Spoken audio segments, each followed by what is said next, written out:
When you can pair an impact with a little bit of fun, it's a great night. We are here at Pins for a Cure, here at the beautiful Bayside Bowl right in Portland. We are here to support Maine Cancer Foundation and their vital efforts to reduce the incidence and mortality of cancer here in Maine. Without an event like this, we can't do the work we do.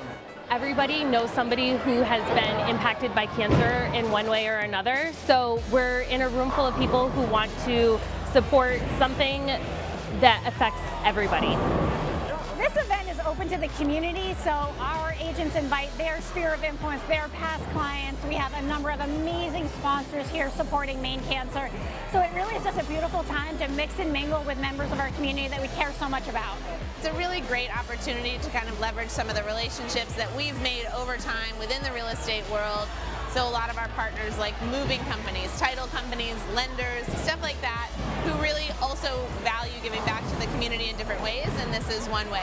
So we have an incredible amount of silent auction items that were donated by small businesses here in our community. So it's a way to support them, support Maine Cancer, and we're blown away by the support. What drew me to Portside Real Estate Group is the true focus on philanthropy and giving back to the community around us. And there are so many special causes that we're able to support through the year, and Maine Cancer is one of our beneficiaries. My favorite part about this event is just getting people that I don't see in my daily life together in one space and just getting to be in community. It's just our way of bringing people together, having a little bit of fun with the bowling, but really to raise money and awareness for Maine Cancer Foundation. I think the best thing about working with Portside is that it's not professional, it's personal. This is my community and it's their community and it's our community.